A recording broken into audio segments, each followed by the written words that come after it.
problem is that when I'm playing a game, I'm not really creating the story or any of the content, am I? Instead, what I'm doing is I'm playing the game as the game designer intended it.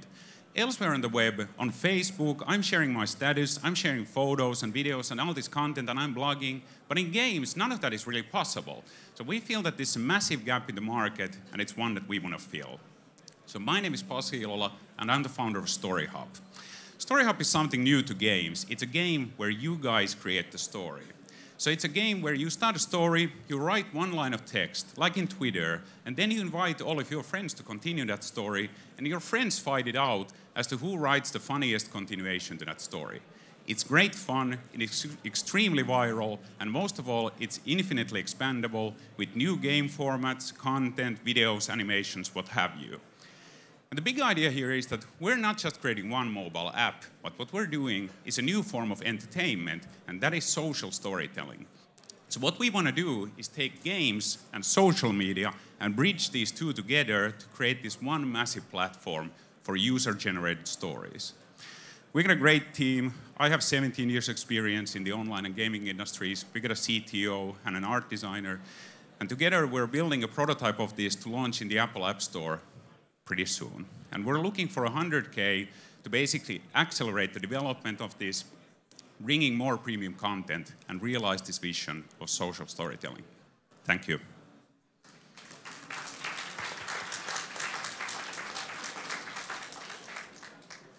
What is your target market? Who are you targeting first? It's pretty broad because it's a game that everybody can enjoy, but I would assume that most of the players would be 15 to 35 globally. We're going to launch in English first and then go from there. This is mostly going to be text-based, right? Initially, yes. But as said, it's very expandable. So as opposed to something like Draw Something, where the game started off and got really popular, but then had nowhere to go, and then it flopped. We can expand this with animation and sound and video and characters. So this is funny because 3 years back, when they launched Google Buzz, it was the previous thing before like Google Plus, and a lot of followers there. And I started a story like that. I had this like, once upon a time there was a penguin, and then I had like 100 comments, and then he got like a ninja sword, and he went a space rocket and stuff, and like had this cool story people did. And it was fun, and we did that once, but it wasn't like a business. So like, how do you see the logic around people write a story and then what? Yeah, the business model is going to be freemium, so the app is going to be a mobile app. It's going to be free, and there's going to be graphical themes that people can purchase, and then you'll be also able to buy stuff that you can influence the gameplay with. Play faster, play more, and stuff like that. Thank you. Okay, thank you. Well, I can take it. StoryHub. Do we have Transfer Go here? We do? Okay, awesome. Cheers. There you go.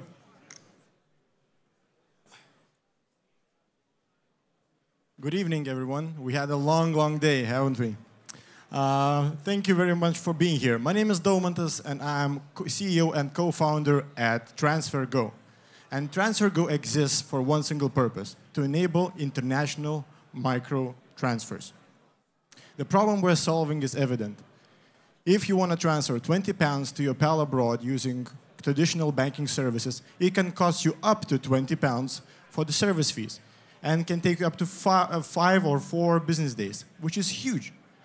Yes, you might say there are other methods of making a transfer, PayPal, money bookers, others, but they all have similar problems. They don't have transparent pricing. You don't know how much the recipient will actually get. They have hidden fees, and they don't show the actual interest rate. So with TransferGo, we solve all of that in a single thing. And we go to transfergo.com. It's very easy. You go on, and you make a booking for your transfer at our site. Then you follow an easy-to-understand instructions that basically allow you to make a local transfer to our local account. As soon as we receive the money, we pay out in a different country from our destination country. This is all great. We are charging a flat fee, which is £2.50. We always show you the real exchange rate that we're charging, and you know exactly how much your recipient will get from the landing page. Our customers love it. We launched in one month ago. We have turned over more than 40,000 euros. We have hundreds of paying customers, and they're referring us to their friends and family. So now we're just closing a seed investment, and I'm here to start talking about Series A and partnerships with banks and financial institutions. All in all, the best success stories is our customers, and when a grandson transfers some money to his grandmother with our service, we know it was worth working on. Thank you very much.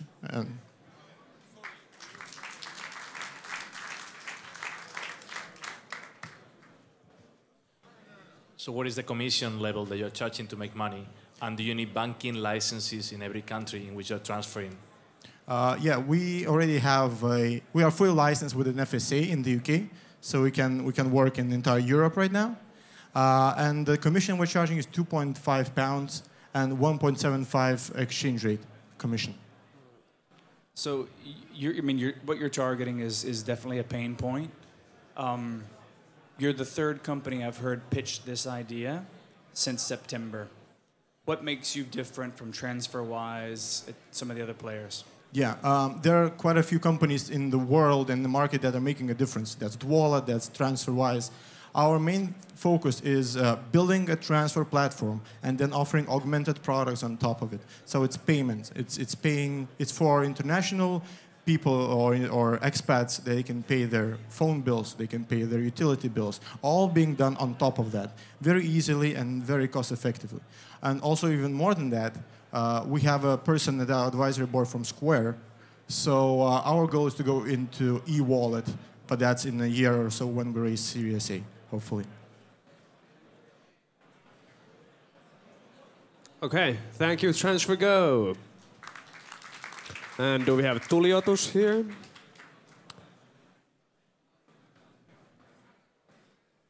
There you go. Okay, hi. Tuliotus is very proud to announce its first game, Haunted Dungeon of Harewood. A game where you'll find treasures, where you trick monsters, where you solve puzzles to get to the next level. Very simple. A game where you compete online for the best time with your friend and with other players, with new content every month that don't require an app update to get to your phone. The game, most of all, has beautiful graphics, deep lights, great shadows, fogs in every corner that moves when the player moves through dynamically. The team, me and my co-founder Sami Anttila, the CTO, have created this engine because no other engine could do what we do with the frame rate we reach. The mood is created by the artists, Juri Honkanen, lead graphic designer at Redlinks before that, and Matti Kotala, chart-topping DJ and producer from Finland, also known as Alt-F4. So we are now currently in beta phase, and we will release before Christmas for the price of €2 with free trial. We had in the beta around 20 beta testers, very positive comment. Everybody we have shown it give both great feedback. So we are looking for marketing advice, potential investor for future products. Thank you.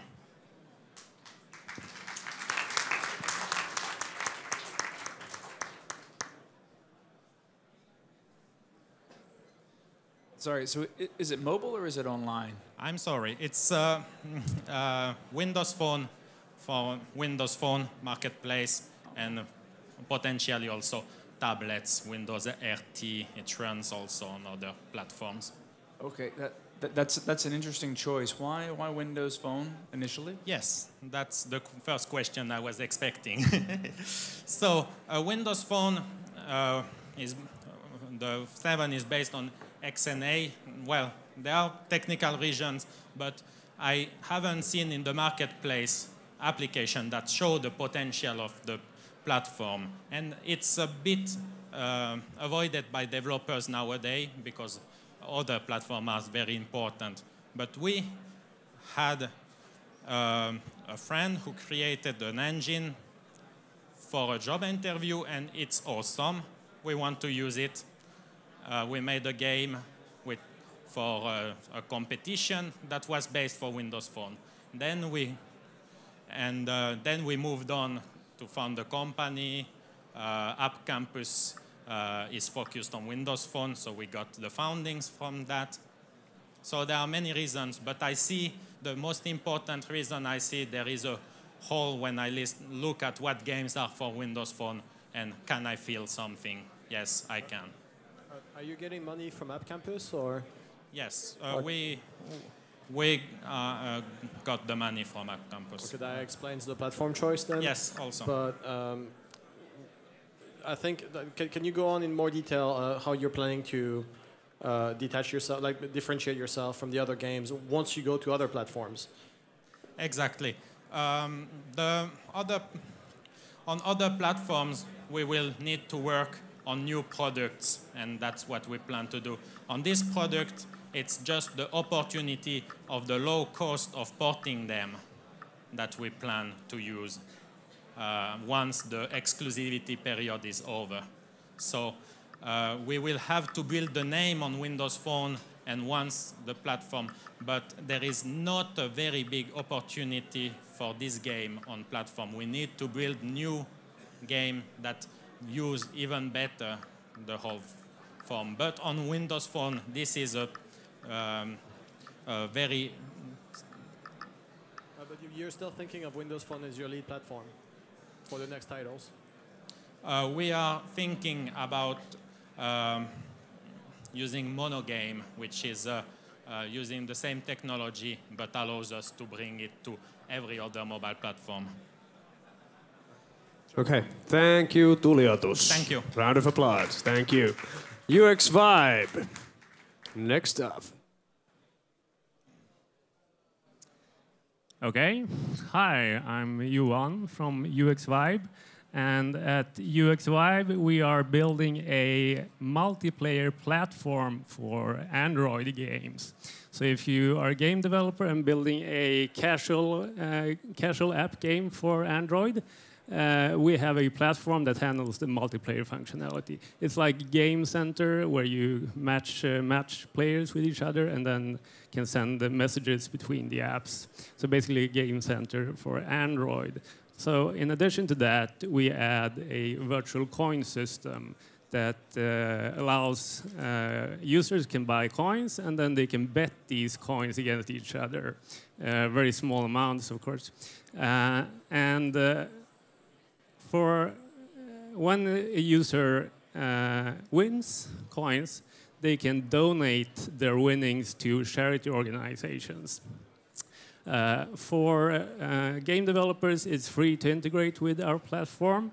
We use a shared revenue model where we take a small cut of the bets that are made, and we split that with the game developer.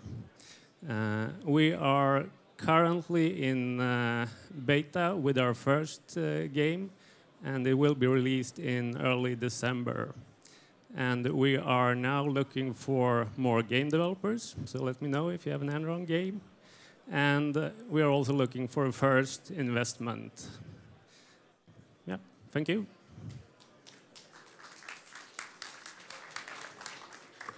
How far are you with your offering exactly? We have the multiplayer functionality that works today, and it's being integrated in the first game. And the virtual coin system exists, so you can buy it in-app. So when you say multiplayer functionality, do you mean friends list? Do you mean real-time multiplayer?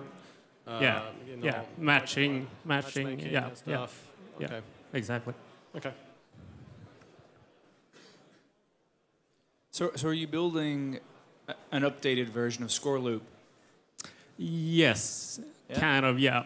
But what we want to move more into the sort of virtual to real area. So the whole technology part with the multiplayer functionality, that's just the basis that we have to supply to game developers. But what we really want to do is push for the donation and the basically building things like tournament functionality and arrange events around that. And with donations, we want to have tight integration with charity organizations and give something back to the people that donate. How many developers are you working with currently? Sorry? How many developers are you working with currently? We are working with the one game developer we have, and then we have 2 more game developers in the pipeline. Yeah. How are you going to get your next 90 game developers? How are you going to get the next 90 game developers? The ones we have now, we basically saw that they had fun games, and then we called them and asked them if they wanted to work with us. And so far, everyone wanted to do that. Okay, thank you, UX Vibe. Round of applause. And we have Vision Labs here. Okay, the honor of being the last startup on the Lightweight Track's first day. Go ahead, Vision Labs. Hello, everybody. My name is Alex, and I am a CEO of Vision Labs. We help business to increase profits by using visual recognition.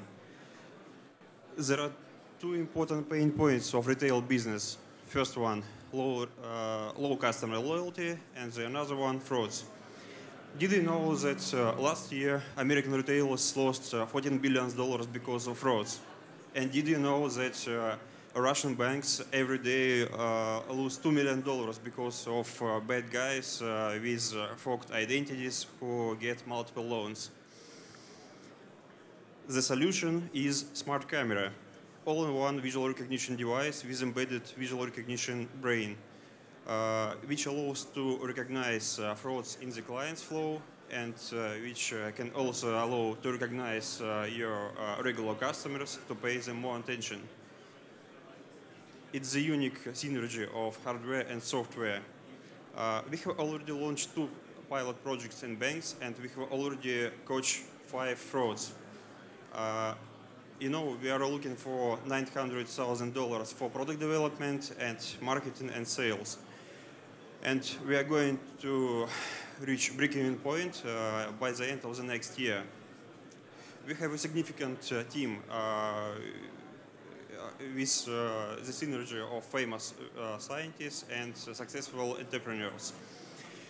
Our business model is selling initial hardware with annual subscription for algorithms and service. Why invest in us? We create the unique tool which can help businesses to increase their profitability. We have already launched 2 pilots, which works, and we have the significant team which have successful stories. Thank you very much.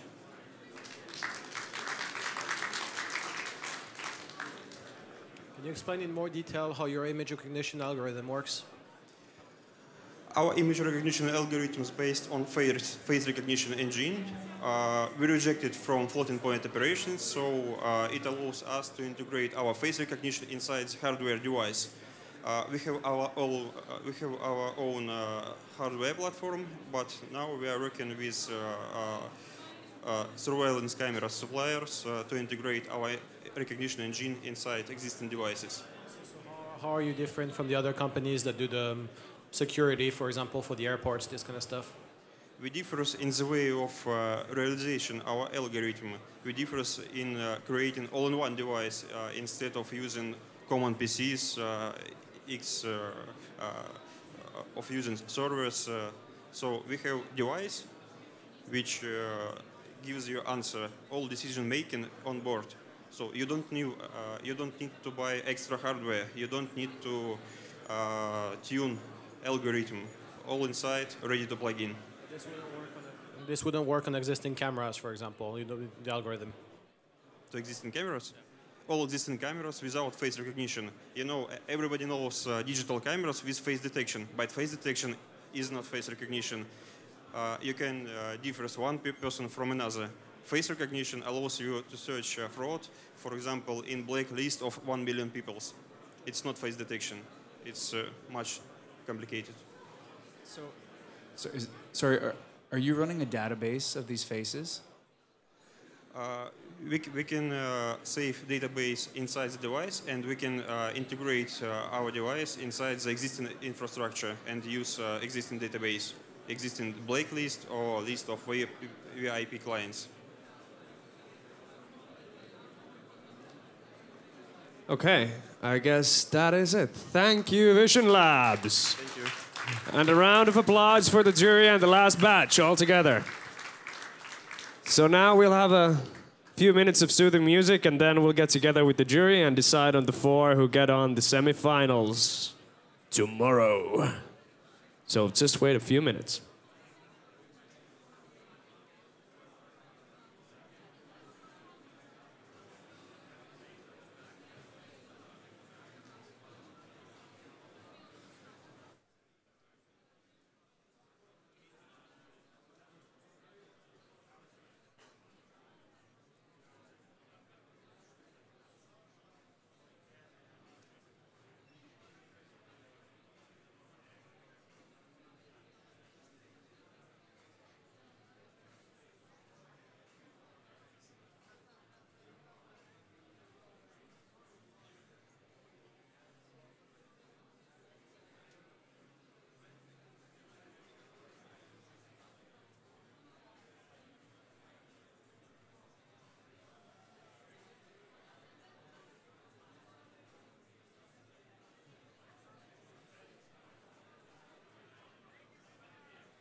2.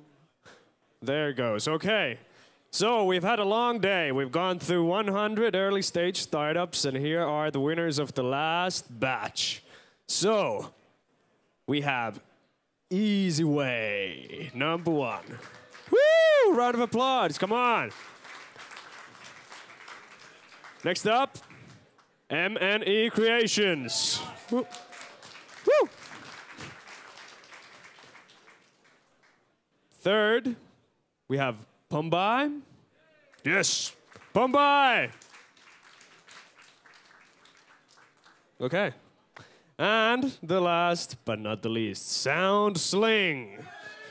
Woo! Okay, so these are the 4 that make it to the tomorrow's semifinals. So tomorrow we will have 20 startups in 2 batches. They will have 5 minutes to pitch, and they will have the slide. So it will be a different kind of game. We also have a 5-man jury, and, well, the whole thrill will be a bit more exciting. So join in tomorrow as well for the cream of today. Thank you for this, and thank you to the whole jury. Would you want to give out some comments about the batch? Okay. Ramin seems excited. Would you? Okay. No, again, like the previous batch, I was very, very, very happy to see people come from all around the region and to come and pitch their startup here. So kudos on coming here, first of all, and also for the event. Second, please describe your product more, your offering more, where you are. Be honest about your features. Don't go high level. You know, we have a 35 billion opportunity. Like, I'd rather know where you are. And very, very happy to follow up with each of you afterwards and just discuss more what you're offering and try to understand it. I think many of you have made strategic decisions and you didn't know how to explain why. So to me, I like to understand why you make those, you know, because at the end of the day, it also let us know how you will make a strategic decision in the future when you have much more money and your mistakes will be much more painful. And I agree. In many of the products, I still didn't know what the hell you were doing after 2 minutes. So I think you can be more clear and use less buzzwords. But I did like the delivery of most of the presentations. I thought they were well prepared. You used the 2 minutes well. So that was actually positive in 15 out of 18 presentations. So that was very good. So there are 3 key things that I look for as an investor: people, product, and potential. I think for a lot of the companies, potential is where it was lacking. A lot of the offerings were very niche, or felt that they were niche and not a large enough addressable market. Also, this is my 2nd year at Slush, and it's been 2 years since I've been here, and it's great. Good job. Actually, some of the companies we didn't choose, I think you will make money. And I said you will be nice and happy, okay? It's just that maybe you don't make those 5 billions on this first product. So I think the minute you keep going, you just have to either make a bigger thing or just make the next one. So don't keep going. It's not chosen doesn't mean, oh shit, we need to change it, okay? So yeah, one more time, big round of applause for the jury and all the batches and everyone who's been on the stage today. It's been a long day. Thank you. So I'll just go through all of the guys who get to the next semifinals, the 2nd round. So Copygram, InnoZ, Lost in Translation, Sankari Media, Agile Plant, Doggyfit, Fishbrain, Health Puzzle. From the 3rd batch, Busyflow, Catchbox, Exeget, and Telio. 4th, Blue, Film Friend, Menzap, Share Tribe, and from the final one more time, Pombai, Soundsling, MNE Creations, and Easy Way. Epic. So, see you all tomorrow, the same stage, the same time. So 10:20 the 1st batch, 12 the 2nd batch, and we'll see who gets to the main finals on the main stage. Thank you for today.